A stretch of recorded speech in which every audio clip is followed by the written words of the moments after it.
हरकत नाही, परवा पण मला ते भेटलेले होते. मित्रांनो, भावनिक होऊ नका. मी काही चुकीचं केलं नाही. आता काय केलं, पवार साहेब काल काय जाहीर केलं की म्हणले आता काँग्रेसमध्ये जायचं, असं मी पेपरला वाचलं. आता म्हणलं जी काँग्रेस सोडली, परदेशी परदेशी परदेशी मुद्दा करून ते मुद्दा केला. 10 जूनला आपण नवीन पक्ष स्थापन केला 99ला, आणि ऑक्टोबरला तर लगेच 4 महिन्यात काँग्रेसबरोबर आम्ही गेलो. साहेबांना म्हणलं, साहेब काय हो अजित, ही आपली स्ट्रॅटेजी आहे, स्ट्रॅटेजी.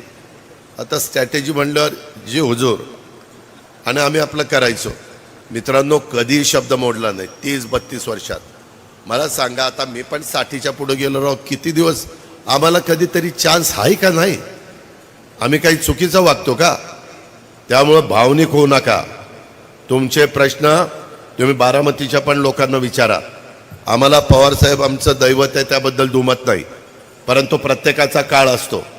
कुठंतरी 80 वर्षाच्या पुढं गेल्यानंतर नवीन लोकांना संधी द्यायला पाहिजे. केंद्रकरांनो, मी जर साहेबांचा मुलगा असतो तर मला संधी मिळाली असती का नाही? असती का नाही? मिळालीच असती. फक्त आम्ही त्यांच्या मुलगा नाही म्हणून मला संधी नाही. हा कसा न्याय? आम्ही दिवस रात्र राव काम केलं, सगळा जिल्हा सांभाळला. साहेबांकडे जिल्हा बँक नव्हती. जिल्हा बँक इतरांच्या हातात असायची. मी राजकारणात आल्यानंतर जिल्हा बँक त्या दिवसापासून 91 आजपर्यंत ताब्यात ठेवलेली आहे राष्ट्रवादी काँग्रेस पक्षाच्या. ठेवली की नाही? आता दिगंबर दुर्गाडेला तिथं चेअरमन केलाय. जिल्हा परिषद ताब्यात ठेवली. इथंही मी तुमच्या 2 जागा आणि 1 जिल्हा परिषद जागेला सभेला आलो होतो ना. 1 जागा तर 13 का 17च मतांनी आली, पण आली. 3 जागा आल्या. मी सगळ्यांना मी कधी वाऱ्यावर सोडत नाही. त्याच्यामध्ये या सगळ्या पिंपरी चिंचवड कधी आपल्या ताब्यात नव्हतं. जे 92 पासून 2017 पर्यंत ताब्यामध्ये ठेवलं. एकदम चांगलं शहर केलं. आपल्याकडं मी कामाचा माणूस आहे. मी एखादी गोष्ट मनावर घेतली तर मी करतो. बारामती कशा पद्धतीनं बदलली एकदा येऊन बघा. अनेक लोक, मेघनाला विचारा की अनेक लोक सांगतात आम्हाला निवडून द्या, आम्ही आपला मतदारसंघ बारामतीसारखा करू. म्हणजे काहीतरी आम्ही केलंय ना, का तिथं गोट्या खेळलो काय? कामच केलं ना. ह्याचा विचार कुठेतरी करणार आहे का नाही? आणि काल तर काय एक सभा झाली शिरूरला. तिथं तर काही तर असं बरळले, म्हणले हे गोडगंगा कारखाना अजित पवारने बंद पाडला. तिच्या आला अजित पवार डायरेक्टर नाही, चेअरमन नाही, व्हाईस चेअरमन नाही. माझ्याकडं काय जादूची कांडी? हा, हे कारखाना बंद पाड, की कारखाना बंद पडला. अरे तुम्हा लोकांना म्हणजे तिथं असणाऱ्या चेअरमनला चालवता आला नाही. अशोक बाबा, तू त्याच्यावर कर्ज काढलं. एकदम 25 वर्षात चांगला चाललेला कारखाना कर्जबाजारी केला आणि पावती माझ्या नावावर फाडता. उलट मी माझ्या भागातले कारखाने चांगले चालवतो. माझ्यातला भाव 3350 रुपये माझ्या सोमेश्वरचा भाव असतो. 3411 रुपये माझ्या माळेगावचा भाव असतो. आम्ही इतके चांगल्या संस्था चालवतो. आम्ही असं तसं काम करत नाही. परंतु त्यांच्याकडे मुद्दा नाही म्हणून काही पण बोलायचं आणि सांगायचं की हा कारखाना अजित पवारांनी बंद पडलेला आहे. आणि अशा पद्धतीनं काहीतरी लोकांची दिशाभूल करण्याचा प्रयत्न हा त्या बाबतीत.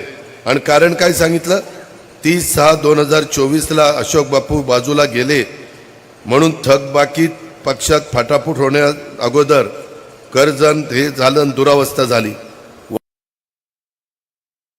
बरोबर होता, माझ्या शपथविधीला होता, अमोल कोल्हे शपथविधीला होता. तुम्ही फोटो बघा, यांनी बाईट दिले. अशोक पवारचं दुखणं तिथं मी शपथ घेतली, भुजबळांनी शपथ घेतली आणि 3री का 4थी शपथ दिलीप वळसे पाटलांनी घेतली. तिथं अशोक पवारचं आमच्या भावकीचं गाडं बिघडलं. ते म्हणलं राव यांचं माझं जमत नाही, दादांनी ह्यांना नको होतं घ्यायला मंत्री करायला, आता मी दादांच्या बरोबर राहणार नाही. त्यांचं स्थानिक वाद आणि माझ्या नावाने बोलतात. मित्रांनो, मी कधी मेघनाला विचारा, ती भाजपची आहे. त्याच्यामध्ये मागं आम्ही सरकारमध्ये असताना भाजपचे किंवा इतर विरोधी पक्षाचे आमदार आले आणि काम होण्यासारखं असेल तर मी काम करायचो. मी असा माणूस नाही, कारण हे पण 5-5 लाख लोकांच्यातनं निवडून येत असतात. काही झुकतं माग सत्ताधारी पक्षाला मिळत असेल त्याबद्दल दुमत नाही. परंतु अजिबातच विरोधकांची कामं नाही केली तर कसं चालेल? असं नाही राजकारण होत, असं नाही समाजकारण होत. तुम्ही भावनिक होऊन त्या ठिकाणी मतदान करू नका. ही देशाची निवडणूक आहे. आणि मी का शिवाजीराव आढळराव पाटलांच्या घड्याळाच्या चित्राच्या शेजारचं बटन दाबायला सांगतो, समोरील बटन दाबायला सांगतो का? तर आपल्याला केंद्राचा निधी आणायचा आहे. गिरीश बापट साहेबांनी पुण्यामध्ये आणला. नदी सुधार कार्यक्रमाला करोडो रुपये आणले. 24/7 पिण्याच्या पाण्याची योजना करायला पैसे 2400 कोटीची योजना आणली.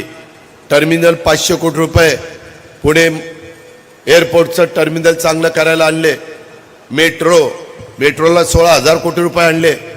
आपल्या खासदारांनी काय केलं? खासदार तर म्हणायचं मला नकोच खासदार की मी राजीनामा देतो. अरे म्हणलं का राजीनामा देतो? म्हणले दादा मी सेलिब्रिटी आहे, सेलिब्रिटी. मी अभिनेता आहे, मी चित्रपटात काम करत असतो, मला वेळ नसतो, मी मालिकेत काम करत असतो, मला त्याच्याबद्दलचं शूटिंग करावं लागतं. सेट असतात मुंबईमध्ये. सेट म्हणजे कळेल काय ना काय सेट? हा कळतंय ना? सेट म्हणजे ते चित्रपटात सेट उभा करतात, तर ते तिकडं असतं. त्याच्यावर मी काय करणार? मी कधी केंदूरला जाणार? मी कधी आंबेगावला जाणार? आणि ती बाबा 5 वर्षात केंदूरला किती झाले? काही निधी बिधी दिला का? नाही. काय बघा आता, बघा तुम्हीच. आणि मला म्हणत होते मला राजीनामा द्यायचा. मी कसं बसं म्हणलं नको रे बाबा, आता राजीनामा दिल्यावर लोक तर आम्हाला मतच मागून देणार नाहीत. 5 वर्षाकरता दिलं आणि तुम्ही राजीनामा देता, तुम्ही काय आम्हाला पोरकट समजता का? असं म्हणून आम्हालाच हल्ला करतील. म्हणलं नको देऊ.